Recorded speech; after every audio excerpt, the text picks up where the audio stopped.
Henry Llanes, él preside el colectivo ciudadano Frente Nacional por un Nuevo IES, colectivo que logró cambios a la Ley Orgánica de Seguridad Social. No todos los que se quiso, pero de alguna manera por lo menos se tendrá injerencia en el nuevo Consejo Directivo del IES.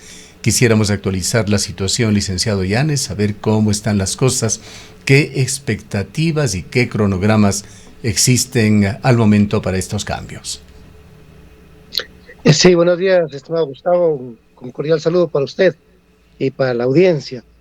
Bueno, estamos esperando que el Consejo Nacional Electoral implemente las acciones que le corresponden de acuerdo a la reforma.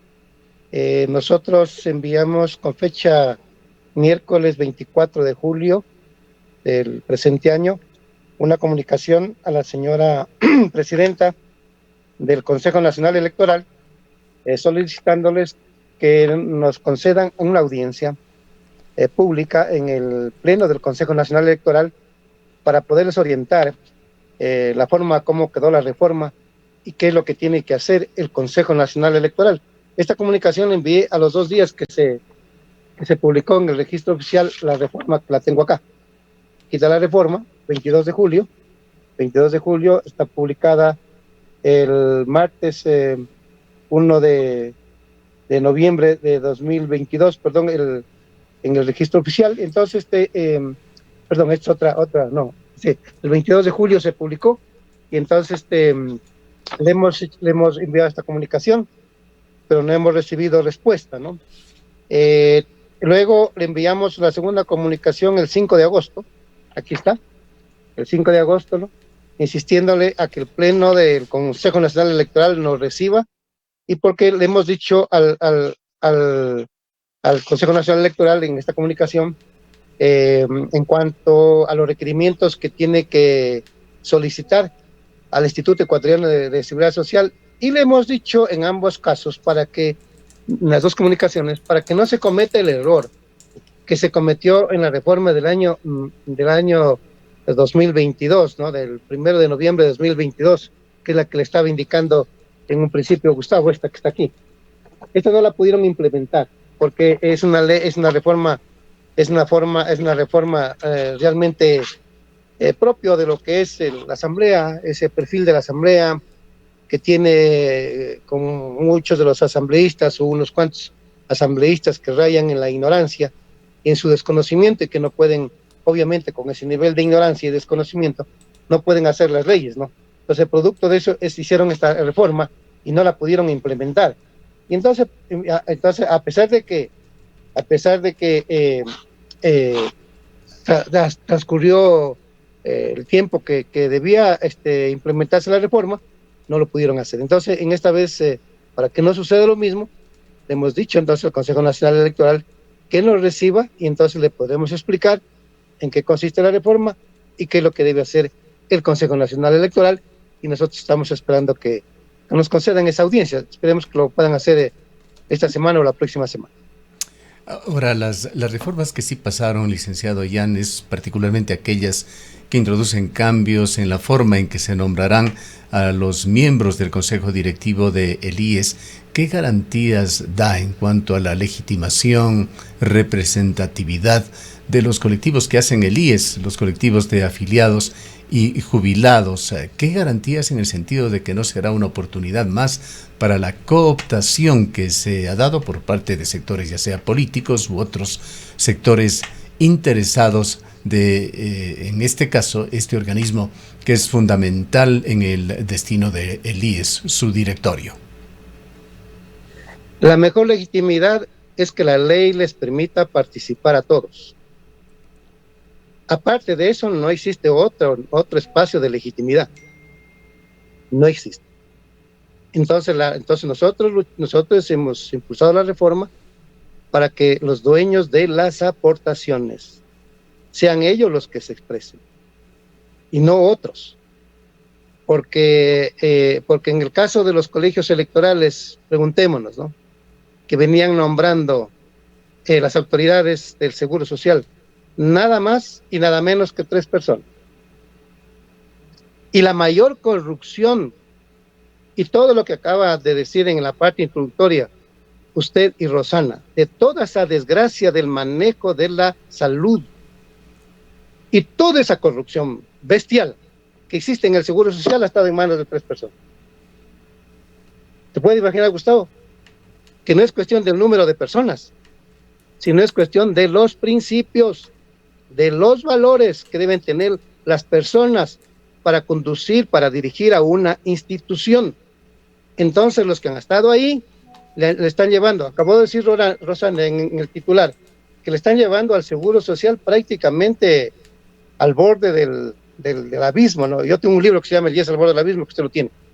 Y uno debe preguntarse en esa reflexión de esa noticia, ¿y quién maneja el Seguro Social? Una sola persona, el delegado del presidente de la República.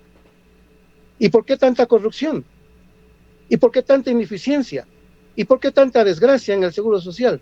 ¿Y por qué no pueden aplicar las acciones que deben aplicar, por ejemplo, la señora Rosa Argudo? Una sola persona maneja, el delegado del gobierno. ¿Queremos que siga así el Seguro Social? Y los otros 2 que prácticamente le secundan, el delegado de los empleadores y el delegado de los asegurados, elegidos a dedo, Gustavo. ¿Queremos que eso mismo siga? No puede ser, pues, ¿no? Por eso es que decimos nosotros, la única manera, entonces, es de que los afiliados participen, que los jubilados participen y seleccionen a las personas más idóneas para que integren esa institución. Nosotros proponíamos 3 representantes, 2 de los afiliados y 1 de los jubilados. No lo logramos, pero vamos a insistir a futuro en esa reforma. ¿Qué logramos? Que ahora entonces, tanto los empleadores como los afiliados, ¿no? Tanto activos como jubilados, ellos sean los que elijan de manera voluntaria, tampoco es obligatorio, ¿no? De manera voluntaria a sus representantes. Si ellos eligen a delincuentes, bueno, de nuestra parte nosotros cumplimos con nuestro deber, pero si los afiliados y los jubilados y los empleados eligen a personas idóneas, probas, ¿no? Con principios, con valores, ¿no? Gente honesta, gente que tenga ética, gente que tenga moral, ya depende ahora sí de los afiliados y de los jubilados. Nosotros vamos a seguir trabajando en esa línea hasta cuando Dios nos dé vida y salud, hasta cuando Dios nos tenga en este mundo y pues lo podamos hacer. Vamos a seguir. Y en esa tarea vamos a encargarnos de buscar a personas también para formarlas, ¿no? Para orientarlas, porque el tema de la desgracia de las instituciones, empezando incluso por la familia, está en que no se forman a las nuevas generaciones, ¿no? Y es obligación de las generaciones que van pasando, formarlas, orientarlas, capacitarlas a las que vienen, darles un buen ejemplo, darles un buen testimonio. ¿A quiénes? A los que vienen, a los que están tras de nosotros. Y es lo que vamos a hacer de nuestra parte, ¿no? ¿Qué dicen mientras tanto los cálculos actuariales sobre el IES, licenciado Llanes? Desde hace varios años se viene hablando de un eventual colapso de esta entidad. Hay portavoces que dicen si no se actúa ahora se llegará a un punto de no retorno. Y yo quisiera añadir, perdón Gustavo, buenos días, licenciado Llanes, el tema de los estudios actuariales que tampoco están actualizados. No hay estudios que se hayan realizado, creo que en los últimos 3 años, e incluso en algún momento estos llegaron a declararse como reservados, que no se los podía conocer. Quizás lo que preocupa es que en realidad no tenemos información actualizada de cuál es la situación real del IES. Precisamente eso es Rosario. Y vuelvo a decir, ¿y quién maneja el Seguro Social? El gobierno. ¿Y por qué no están los cálculos actuariales actualizados? ¿Por qué se los mantiene reservados? Los maneja el gobierno. Eso es. Y el gobierno no debería manejar el Seguro Social, como reiteradamente yo les he dicho, ¿no? Porque la Constitución así lo determina. Y es correcto que así lo determina, porque yo saco plata de mi sueldo, yo como afiliado, para financiar las prestaciones de salud, la pensión jubilar, atención a los riesgos del trabajo y otro tipo de prestaciones que maneja el Seguro Social. Eso aporta el trabajador, aporta el afiliado, tanto el trabajador como el empleador. Y eso es dinero del afiliado. Y nunca han rendido cuentas. ¿Quién? El gobierno. Una sola persona. y 3 personas manejando el consejo directivo del IES. Pero en todo caso, licenciado a Llanes, la pregunta es, ¿qué dicen esos cálculos actuariales, sean hechos del gobierno, sean hechos de quien sea, pero hay algunos estudios que se han ido realizando? ¿Qué señalan? Bueno, lo que acabaron de decir a ustedes y lo que ustedes conocen, de que el Seguro Social así no se lo puede seguir manejando. Y yo les he dicho a ustedes, y cabe la pregunta para mí, para todas las personas, y que ustedes deben formular como medios de comunicación. ¿Cómo vas a tener en el Seguro Social a 6 millones de personas que el Seguro Social no les cobra un centavo por la atención médica? Suficiente pregunta. Con esa cosa, ¿cómo con esa cosa? Con ese número de atención médica de 6 millones de personas que no pagan un centavo al Seguro Social en la atención médica, ¿qué se puede esperar de los cálculos actuariales? Que están mal, pues. Están mal, pues. Porque solo aquí se nos ocurre una cosa como esas, ¿no? De hacer, y tuviera de endosarles a los trabajadores, a los afiliados, que se responsabilicen de una política social, de una política pública, y una política de salud que no les corresponde. Entonces no es posible así manejar al Seguro Social. Por eso es que yo les he dicho que la segunda reforma que hay que impulsar es precisamente eso. Ahora, ¿es posible corregir ese tipo de aberraciones, licenciado Llanes, cuando se sabe, y para análisis de otras situaciones que tienen también que ver con derechos fundamentales como este de la salud? Hay disposiciones constitucionales que prohíben tomar decisiones que constituyan regresión de derechos en este país. Pero en este caso no, porque los derechos son ante el Estado. Yo no tengo derechos frente a usted, mi querido Gustavo, y usted tampoco tiene derecho frente a mí. Entonces no podemos entre particulares decir el vecino de aquí tiene derecho de sostener la alimentación del vecino que está al frente, o así debemos entender. En todo caso, licenciado Llanes, ¿qué conclusiones ha sacado usted? Recuerdo que conjuntamente con usted en alguna de las entrevistas que tuvimos escuchábamos lo que dijo el presidente Daniel Noboa en uno de los debates presidenciales sobre el IES, tema al cual dedicó un par de minutos, pero dijo una serie de cosas que se constituyeron en compromiso de quien hoy es el presidente de la República. ¿En qué medida los ha cumplido? Eso fue un engaño, lo que dijo el presidente, de manera total. Lo engañó al país, lo engañó a los electores para conseguir votos. Los engañó y los mintió. Pero como así se ha manejado la política en el Ecuador, de que somos una tarea de tontos, y como siendo una tarea de tontos, por ahí viene un vivo y nos engaña y consigue el objetivo.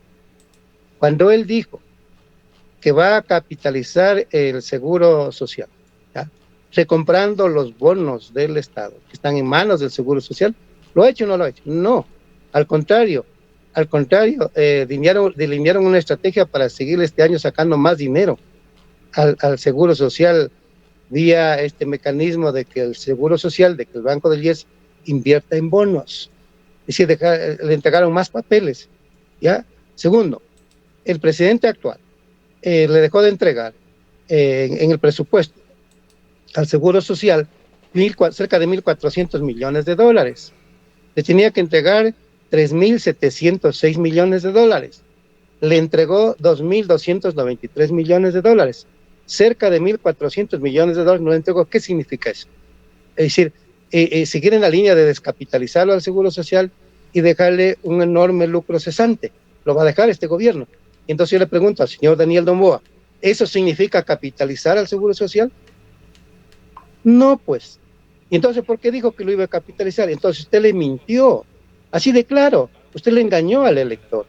Y esa otra mentira, sin estudios actuales, porque uno para hablar tiene que ser honesto y honrado con uno mismo.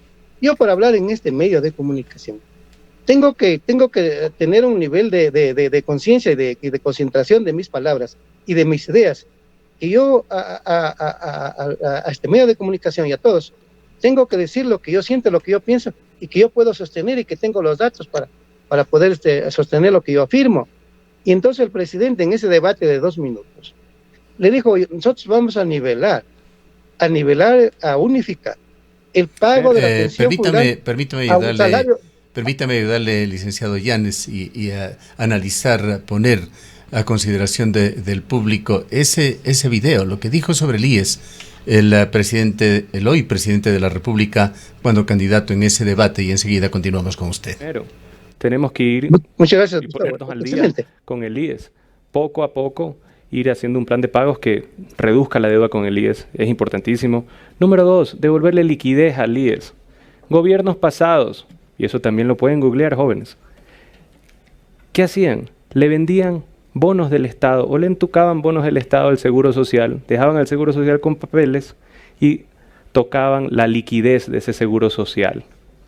Debemos de recomprar esos bonos y volver a darle liquidez al Seguro Social. En la pensión jubilar debemos usar el mismo concepto del salario básico unificado, que la mínima pensión sea el salario básico unificado para nuestros jubilados. Hoy en día, señores mayores, señores pues de 65, 70, 80 años, hacen filas 3, 4, 5 horas para poder obtener una pensión de 160, 180, 200 dólares. Los señores mayores también necesitan dinero para comer, para movilizarse, más dinero para medicinas, y es inhumano darles esos valores. La pensión mínima será el salario básico unificado. No tocar la edad. Creo, en eso estoy totalmente en desacuerdo con el gobierno del señor Lasso. Lo que sí debemos hacer es volver a un país más competitivo para la generación de empleo y que solo existan deducciones tributarias a la generación adicional de empleo y solo existan estas deducciones si es que el 31 de diciembre está al día el empleador con el Seguro Social, con el SRI y con el Ministerio de Trabajo. De esa manera incentivamos a las empresas a que estén al día y que podamos cumplir con las obligaciones en el IES. Allí está, lo expresado en el debate presidencial, licenciado Llanes. Excelente, Gustavo. Excelente, porque como decía una señora en mi pueblo, la tabla no miente, ¿no? Cuando se le compraba cosas, azúcar, arroz, aceite, y iba a la tabla a multiplicar a ver si para que pueda cobrar lo correcto, ¿no? Y esto que acaba usted, Gustavo, de mencionar, porque eso fue lo que dijo el presidente en los debates, no los ha cumplido. Él menciona, por ejemplo, esto le iba a decir al presidente, ¿ha nivelado, por ejemplo, el pago de la pensión jubilar a un salario básico unificado? No. El ministro de Economía y Finanzas es de Cuenca. Pregúntele si en qué monto ha recomprado el Estado los bonos que están en manos del Seguro Social. La segunda pregunta, ¿en cuántos son los montos de liquidez que ha entregado el Ministerio de Economía y Finanzas para mejorar las finanzas del Seguro Social? Nulo, totalmente nulo. Y preguntarle si ustedes lo pueden preguntar al presidente, bueno, va a entrar en debate, ¿por qué el señor Peña planteó 3 cosas? Uno, incrementar los aportes al Seguro Social del 20.6% al 30%. Y esos videos deberían estar listos, Gustavo. Porque la única manera que ustedes pueden contribuir como medios de comunicación y como comunicadores es poniendo las cosas en evidencia para el entrevistado a ver qué dice. Ya. El segundo, lo que dijo el señor Peña es también incrementar la edad de jubilación, dice, a los 70 años. En principio lo dijo así. Después dijo, no, es voluntario. Es voluntario que se jubile a 33, que se jubile a 38 años de aportes, ¿no? O con más tiempo de aportes, ¿no? Es decir, 65 años hasta 70 años o más. Esas fueron las palabras del señor Peña. Y eso es lo que dijo el señor Peña. Incrementar la pensión jubilar como le menciona y la edad de jubilación como le menciono. Supuestamente el presidente de la República, cuando era candidato, dijo que no estaba de acuerdo con la propuesta del señor Lasso. Entonces, con preguntas así, y de lo que él dijo en esa entrevista, y de lo que hoy es la realidad, ya lo dicho por Peña, ¿qué va a decir el presidente Noboa, que va a ser candidato a la presidencia de la República? ¿Cómo va a sostener lo contrario? Y uno cuando aspira a la presidencia de la República, tiene que tener algún perfil, tiene que tener alguna garantía en valores y en principios para decirle al país lo que uno va a hacer. Y entonces lo que pasa es que el presidente dijo cuando era candidato esos datos sin estudios actuariales, sin fuentes de financiamiento, en el caso para unificar la pensión jubilar. Y entonces no fue responsable en decir esas cosas. Hoy que viene nuevamente en campaña, ya no se le va a creer lo que vuelva a decir. Estamos nuevamente ya ingresando a otra campaña electoral en medio de un proceso que en 6 meses pondrá un nuevo presidente. Hay que aprender también lecciones del pasado, licenciado Yanes, pero en todo caso cerremos ya este tema, pues el tiempo no nos da para más. ¿Cuál es el cronograma previsible para estos cambios que se han logrado a través del trabajo que se hizo por parte del colectivo ciudadano Frente Nacional por un Nuevo IES? Vamos a insistir en esta semana. Yo el día de mañana, miércoles, nuevamente voy a volver a llamar al Consejo Nacional Electoral, porque, estimado Gustavo y estimada audiencia, la reestructura del Consejo Directivo del IES depende del Consejo Nacional Electoral. Depende de ellos. Ya, es decir, está en manos de ellos, ¿no? Para que entonces dé paso a la renovación del representante de los afiliados y de los asegurados, ¿no? Y entonces no depende del presidente de la República, no depende de la Asamblea, no depende de la Superintendencia de Bancos, no depende de los afiliados, ni de los jubilados, ni de los empleadores, depende del Consejo Nacional Electoral. Y yo le formulo públicamente a la señora Diana Tamain. Nos dicen que ella pidió vacaciones 15 días, pero para eso está el vicepresidente, pero para eso está el arquitecto Enrique Pita. Entonces se debió continuar en este caso él, porque entiendo que él se quedó encargado de la presidencia, ¿no? Y el 22 de agosto, sí, la próxima semana, ya se cumple un primer mes. Lamentablemente, como nosotros no teníamos voto en la comisión y en el pleno de la Asamblea, la señora Diana Tamayin, en la Comisión de los Derechos al Trabajo y la Seguridad Social, pidió de que no se le señale fechas, porque eso se constituían en una camisa de fuerza, lo que dio a entender. Y claro, en la comisión lo escucharon. Y entonces en la comisión no le pusieron plazos, porque la vez pasada, cuando le pusieron plazos, ¿no?, el Consejo Nacional Electoral no pudo implementar la reforma, porque le pusieron plazo. Entonces, de alguna manera, la señora también tenía razón. Pero bueno, entonces, pero ya han pasado muchos días para que el Consejo Nacional Electoral le diga al país de cómo está implementando este proceso, porque ellos tienen que poner en vigencia el reglamento de elección. Ellos tienen que pedir información al Seguro Social, de cuántos afiliados, de cuántos jubilados, de cuántos empleadores, ¿no? Esa es información que tiene que darle el Seguro Social. El Seguro Social tiene que contrastar esa información con el registro civil, tiene que contrastar con el servicio de rentas internas, ¿no? Y con la institución que maneja los datos, ¿no?, de los ciudadanos del Ecuador. Lo que hace prever que pasará realmente algún tiempo antes de que esto se concrete. Así es. Entonces yo lo que creo es que tenemos que seguir, mi querido Gustavo, insistiendo. Yo sigo, querido Gustavo, para terminar, en atención a ustedes. Cuando ustedes lo requieran, yo encantado. Pero yo voy a hacer seguimiento, como lo vengo haciendo, de esta reforma que tiene que implementarse. Gracias, licenciado Yanes, por habernos acompañado. Muchas gracias. Un buen día para usted, me querido Gustavo, y para la audiencia. Muy amable. El licenciado Henry Yanes Suárez fue diputado en el Congreso Nacional. Hoy preside el colectivo ciudadano Frente Nacional por un Nuevo IES.